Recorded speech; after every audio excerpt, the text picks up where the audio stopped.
તો મિત્રો આજના સૌથી મોટા સમાચારની વાત કરીએ તો હવામાન વિભાગની છેલ્લી અપડેટ અનુસાર ગુજરાતમાં આગામી 27 ઓગસ્ટ સુધી ભારે વરસાદની કોઈ પણ શક્યતા નથી, જ્યારે સ્થાનિક વાદળો અને બફારાના કારણે હળવાથી મધ્યમ વરસાદી માહોલ ચાલુ રહેશે, જ્યારે રાજ્યમાં હાલ કોઈ પણ મોટી વરસાદી સિસ્ટમ સક્રિય નથી।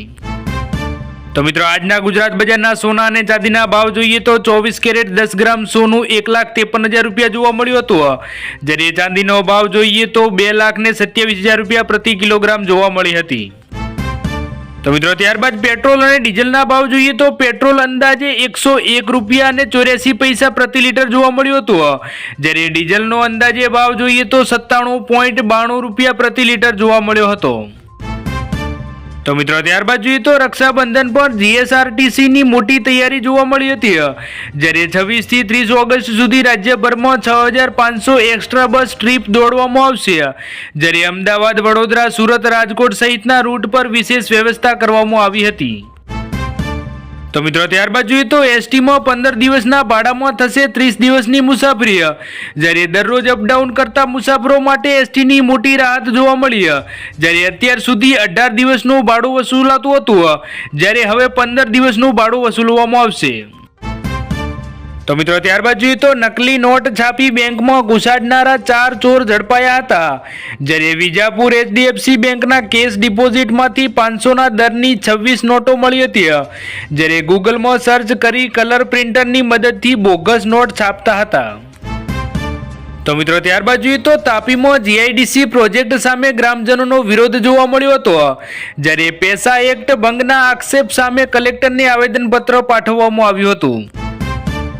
તો મિત્રો ત્યારબાદ જોઈએ તો જૂનાગઢ પોલીસ ટ્રેનિંગ સ્કૂલમાં બહેનો માટે કુરિયર સેવા શરૂ કરવામાં આવી, જ્યારે પરિવારથી દૂર રહેતી તાલીમાર્થી બહેનોને રાખડી વિનામૂલ્યે ભાઈઓ સુધી પહોંચાડવામાં આવશે।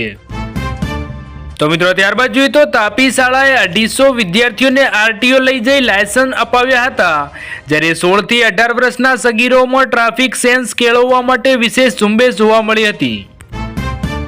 તો મિત્રો ત્યારબાદ જોઈએ તો સુરતમાં ખાડીપુરના ત્રાસથી કંટાળી કેન્દ્ર સરકારની લાલ આંખ જોવા મળી હતી, જ્યારે 5 ઉચ્ચ અધિકારીઓની હાઈ લેવલ કમિટીએ મીઠી ખાડીનું નિરીક્ષણ કર્યું હતું, જ્યારે 25 તારીખે કેન્દ્રને રિપોર્ટ આપવામાં આવશે।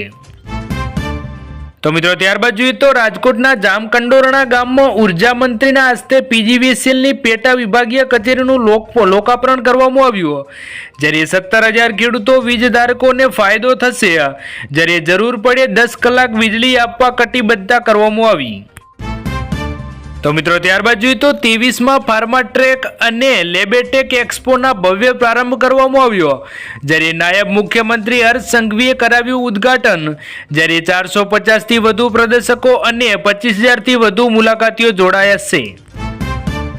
તો મિત્રો ત્યારબાદ જોઈએ તો બાલાસિનોરમાં ગેરકાયદેસર દબાણો સામે સતત બીજા દિવસે તંત્રની કાર્યવાહી જોવા મળી, જ્યારે અમદાવાદથી ઢાળ ફગવા જકાતનાકા સુધી કાચા અને પાકા દબાણો પર બુલડોઝર ફેરવવામાં આવ્યું હતું। તો મિત્રો ત્યારબાદ જોઈએ તો સાબરકાંઠા કલેક્ટરના અધ્યક્ષસ્થાને જિલ્લા સંકલન બેઠક યોજાઈ હતી, જ્યારે ધારાસભ્યોએ માર્ગ, શિક્ષણ અને આરોગ્ય સહિતના પ્રશ્નો રજૂ કર્યા હતા। તો મિત્રો ત્યારબાદ જોઈએ તો મોરબીમાં નોનવેજ વેચાણ સામે નાગરિકોનો વિરોધ જોવા મળ્યો હતો, જ્યારે રહેણાંક ધાર્મિક સ્થળો નજીક લારીઓ, કતલખાનાઓ પર કાર્યવાહીની માંગ કરવામાં આવી, જ્યારે મનપા કમિશનરને રજૂઆત કરવામાં આવી હતી। તો મિત્રો ત્યારબાદ જોઈએ તો મોરબીમાં ફૂડ વિભાગનું 10 દુકાનોમાં ચેકિંગ જોવા મળ્યું હતું, જ્યારે અનલોગ ચીઝ પનીર જપ્ત કરાવ્યા, જ્યારે 15 કિલો વાસી ખાદ્ય સામગ્રીનો નાશ કરવામાં આવ્યો હતો। તો મિત્રો ત્યારબાદ જોઈએ તો નવસારીમાં 10થી વધુ હોટલ અને રેસ્ટોરન્ટ સીલ કરવામાં આવી, જ્યારે અસ્વચ્છતા અને શંકાસ્પદ ખાદ્ય સામગ્રી મળી આવતા કાર્યવાહી કરવામાં આવી, જ્યારે 31 કિલો અખાદ્ય જથ્થાનો નાશ કરવામાં આવ્યો। તો મિત્રો ત્યારબાદ જોઈએ તો રાણીપના ચરસમાં જથ્થા સાથે યુવક ઝડપાયો હતો, જ્યારે પોલીસ સ્ટેશનને સામે ન્યૂ પ્રેમનગરમાં મકાનમાંથી 490 ગ્રામનો ચરસનો જથ્થો જપ્ત કરવામાં આવ્યો, જ્યારે 2 મહિલા સામે પણ ફરિયાદ નોંધવામાં આવી હતી। તો મિત્રો ત્યારબાદ જોઈએ તો મોરબીમાં બહેતર સિટી અભિયાન શરૂ કરવામાં આવ્યું હતું, જ્યારે યુથ કોંગ્રેસની ટીમ લારીવાળા અને રિક્ષાવાળાથી લઈ નાનામાં નાના વ્યક્તિ સુધી પહોંચીને પ્રશ્નો સાંભળવામાં આવશે। તો મિત્રો ત્યારબાદ જોઈએ તો પાટડી ખેડૂત સમિતિએ પ્રાંત અધિકારીને રજૂઆત કરી હતી, જ્યારે અતિવૃષ્ટિથી થયેલા પાક નુકસાનની સહાય માટે માંગ કરવામાં આવી હતી. તો મિત્રો ત્યારબાદ જોઈએ તો કુરિયર ઓફિસમાં પાર્સલમાંથી ગાંજાનો જથ્થો ઝડપાયો હતો, જ્યારે બહેરામપુરા ગામમાં બિસ્કિટની યાર્ડમાં આવેલો 20.65 લાખનો 590 ગ્રામ ગાંજો જપ્ત કરવામાં આવ્યો, જ્યારે 3 સામે ગુનો નોંધવામાં આવ્યો હતો.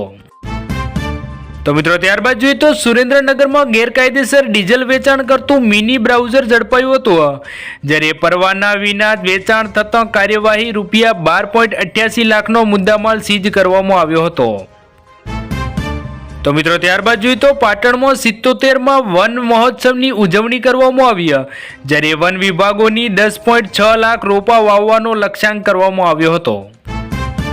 તો મિત્રો ત્યારબાદ જોઈએ તો ભરૂચમાં રવિદાસજી મહારાજના 650મી જન્મ જયંતિ ભવ્ય ઉજવણી કરવામાં આવી, જ્યારે બાલોવામાં રામજી મંદિરની પાર્થનગર મંદિર સુધી કળશ યાત્રા યોજાઈ હતી.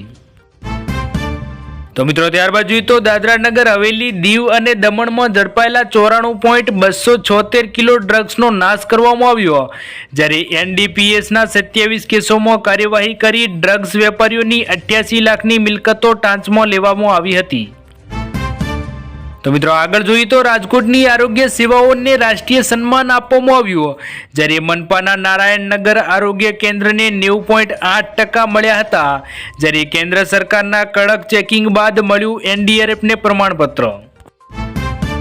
તો મિત્રો ત્યારબાદ જોઈએ તો 22 જુલાઈએ લોકાર્પણ બ્રિજ ખેડૂતો માટે વિનાશનું પ્રતીક બન્યું હતું, જ્યારે ₹89 કરોડનો બ્રિજ બનાવવામાં આવ્યો, જ્યારે વરસાદી પાણીનું વહેણ બદલાવતા ખેતરોમાં ધોવાણ થયું હતું. તો મિત્રો ત્યારબાદ જોઈએ તો અમરેલીમાં ફ્રૂડ વિભાગનું સઘન ચેકિંગ જોવા મળ્યું, જ્યારે 23 એકમોમાં તપાસ કરાઈ અને ₹2690ની કિંમતનો વિવિધ ગાદ જથ્થો નાશ કરવામાં આવ્યો હતો. તો મિત્રો ત્યારબાદ જોઈએ તો UIDએ આધાર કાર્ડ અપડેટ માટે મર્યાદાઓ નક્કી કરી છે, જેમાં નામમાં જીવનમાં 2 વાર, જન્મ તારીખ અને લિંગમાં માત્ર 1 જ વાર સુધારો કરી શકાશે, જ્યારે સરનામું અને મોબાઈલ નંબર બદલવા માટે કોઈ પણ મર્યાદા નથી, જ્યારે સરનામું ઓનલાઈન બદલી શકાય છે, જ્યારે નામ, મોબાઈલ નંબર, જન્મ તારીખ અને લિંગ સુધારવા માટે આધાર સેવા કેન્દ્રની મુલાકાત લેવી ફરજિયાત છે. તો મિત્રો ત્યારબાદ જોઈએ તો વાવ તાલુકાના વાસરડા ગામે પીવાના પાણીની ગંભીર સમસ્યા સર્જાઈ હતી, જ્યારે ભારતમાળા રોડના કામ દરમિયાન મુખ્ય પાઇપલાઇન તૂટતા 30 થી 35 પરિવારો પાસે પાણી વહેણા રહ્યા હતા, જ્યારે શાળામાં પણ ટેન્કરથી પાણી મંગાવવું પડે છે, જ્યારે ગ્રામજનોને તંત્રને લેખિત રજૂઆત પણ કરી હતી, જ્યારે તાત્કાલિક નવી પાઇપલાઇન નાખવા અથવા તો સમારકામ કરાવવા માંગ કરવામાં આવી છે, જ્યારે અન્યથા ઉગ્ર આંદોલનની ચીમકી પણ ઉચ્ચારવામાં આવી હતી. તો મિત્રો આજના વિડીયોમાં આટલું જ. જો વિડીયો પસંદ આવ્યો હોય તો વિડીયોને લાઇક કરી દેજો, અને આવા ને આવા ગુજરાતી સમાચાર માટે આપણી આ ચેનલ ગુજરાત અપડેટને સબસ્ક્રાઇબ કરી તમે કયા વિસ્તારથી વિડીયો જોવો છો એ પણ જણાવી દેજો, જેથી કરીને અમે તમારા વિસ્તારના સમાચાર લાવી શકીએ.